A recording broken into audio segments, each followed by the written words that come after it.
Assalamualaikum warahmatullahi wabarakatuh. Halo, nama saya Gina Delianti Ramdan. Di sini, kesempatan kali ini saya akan mencoba untuk menjelaskan beberapa poin dari buku yang berjudul English Master and Literatures by Richard Gill Part 1. Di situ, di Part 1 itu, di chapter 1, kita belajar tentang studying about poetry, ada reading, thinking, and juga writing. Nah, ada 10 poin dalam buku yang sudah saya rangkum, yang sudah saya tuliskan di sini. Poin pertama itu tentang the form of the page. Jadi, katanya ketika kita membaca ataupun membuka sebuah puisi, kita akan diajak untuk berpikir. Karena pada dasarnya puisi itu diciptakan untuk tujuan tertentu. Nah, dalam puisi ini kita akan meyakini beberapa poin. Yang pertama adalah puisi itu memiliki jalur yang tetap. Ada line tersendiri yang diatur dalam baris kata. Iya, jadi puisi itu tidak seperti prosa, di mana dia itu memiliki aturan-aturan yang terkait seperti baris. Kemudian, baris dalam puisi itu disusun menjadi ayat-ayat. Kemudian, baris yang memiliki ritme dan juga berirama. Misalkan A, A, B, B, nah seperti itu. Lalu kata-katanya juga berirama. Dan terakhir, kata-kata dalam puisi itu disusun secara non-standar. Maksudnya non-standar bagaimana? Jadi memiliki makna atau pemaknaan khusus. Itu untuk yang 1.1 tentang the form on the page. Kemudian, kita lanjut ke poin yang kedua. 1.2 itu menjelaskan tentang a poem is made of words. Jadi katanya dalam buku Richard Gill itu dijelaskan poin dalam sebuah puisi adalah kata yang digunakan di dalamnya. Disusun dan juga dibuat semenarik mungkin untuk pembaca dan juga pendengarnya dengan memperhatikan aturan-aturan yang telah disebutkan sebelumnya tadi di poin pertama. Itu sangat berpengaruh katanya untuk menambah keindahan, kenikmatan, dan kenyamanan ketika kita membaca sebuah puisi. Jadi pada poin 1.2 ini yang perlu diperhatikan adalah yang pertama, puisi itu dibuat secara khusus. Kemudian puisi itu akan memunculkan atau mengatakan sesuatu juga yang khusus. Begitu. Jadi dua poin tersebut yang perlu digarisbawahi dalam poin 1.2 ini. Kemudian ada poin 1.3 tentang two ways of talking about poetry. Nah, orang-orang yang membaca buku tentang puisi akan memikirkan dua hal tentang sebuah puisi tersebut, yakni puisi memiliki bahasa khusus yang mampu membuat kita merasa lebih jelas tentang sebuah sastra. Oh, sastra itu gimana ya? Kita bisa baca puisi, oh ternyata begini, ternyata beda daripada teks lainnya gitu. Nah, itu poinnya.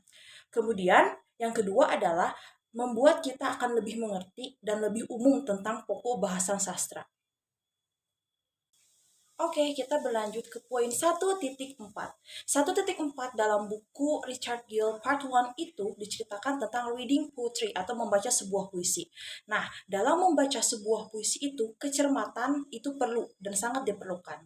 Jadi, dalam membaca sebuah puisi itu, suara kita adalah sebagai media untuk pengantar. Iya, pasti jelas.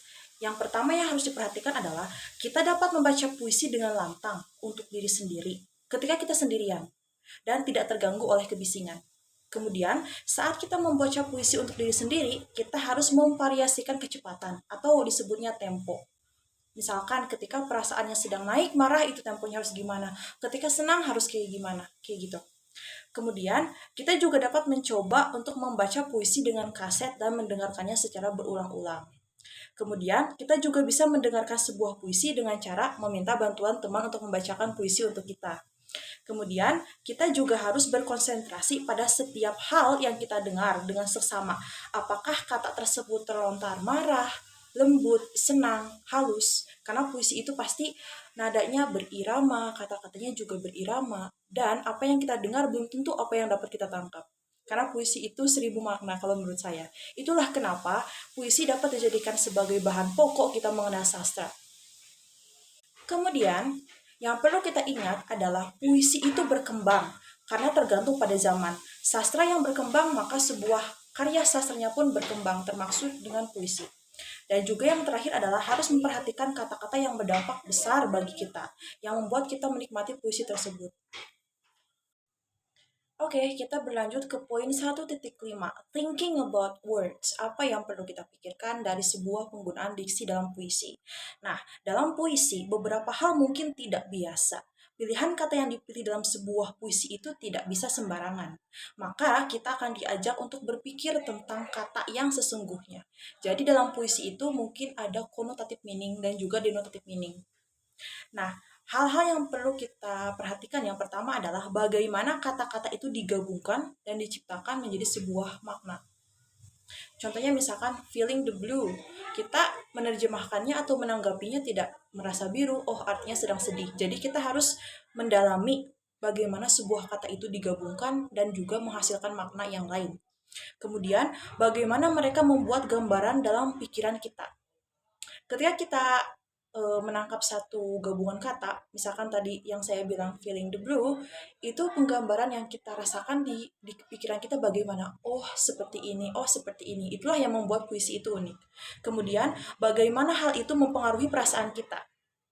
Dan terakhir, bagaimana mereka disusun untuk membuat sebuah puisi yang utuh. Itu yang dimaksud dengan thinking about words. Lanjut, ada 1.6, what is poems about? Nah, ada dua hal yang perlu diperhatikan. Yang pertama adalah kita melakukan adaptasi terhadap puisi itu menangkap maknanya secara realistis saja. Jadi, ada beberapa puisi yang begitu kaya maknanya, sehingga diperlukan mungkin seumur hidup untuk memahami makna tersebut. Nah, jika memang demikian, kita tidak bisa berharap bisa menangkap makna tersebut. Maka itu harusnya tidak menjadi kekhawatiran untuk kita ketika kita tidak bisa menangkap makna. Kemudian yang kedua adalah sebelum kita memikirkan puisi secara mendetail, ada baiknya kita melakukan penggambaran umum tentang hal itu. Apa yang dimaksud dengan itu yang si penulis atau penyair katakan.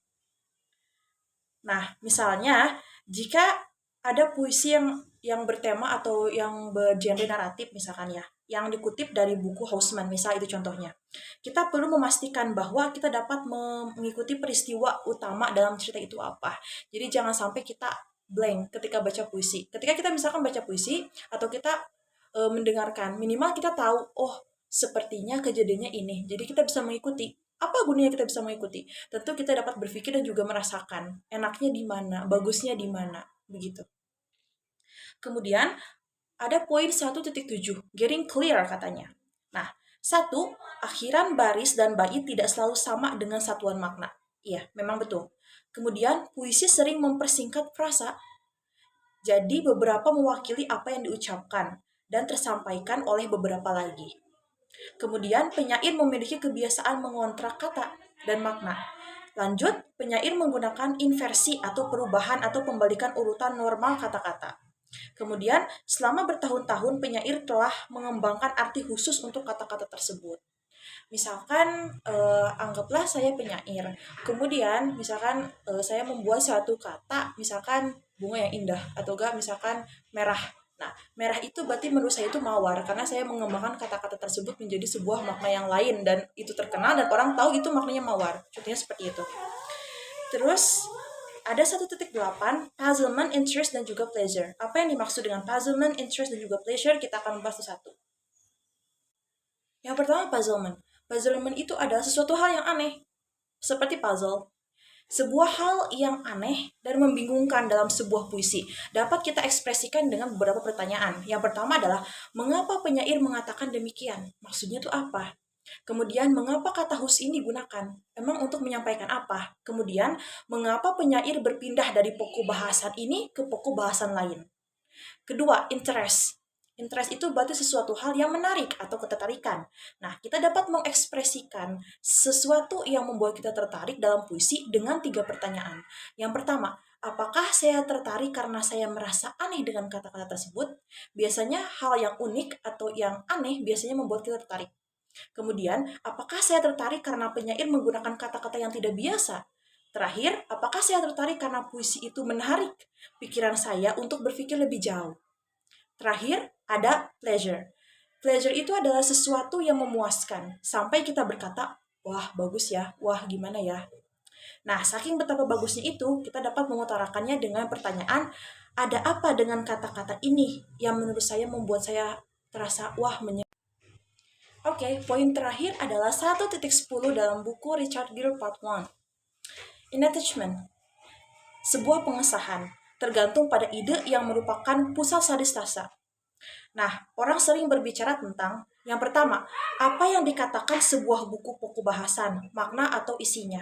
Terakhir, cara penulisannya, bentuk dan juga strukturnya. Begitu. Mungkin itu saja yang dapat saya sampaikan, kurang lebihnya saya mohon maaf. Itu yang dapat saya tangkap dari buku Richard Gere ini pada chapter pertama yang membahas tentang segala rupa hal yang terjadi dalam sebuah puisi, baik itu cara membacanya, baik itu sesuatu hal yang dapat menarik kita ke dalamnya, baik itu diksi atau pemilihan katanya, dan lain sebagainya. Itu saja dari saya, terima kasih. Wassalamualaikum warahmatullahi wabarakatuh. Ditunggu reviewnya.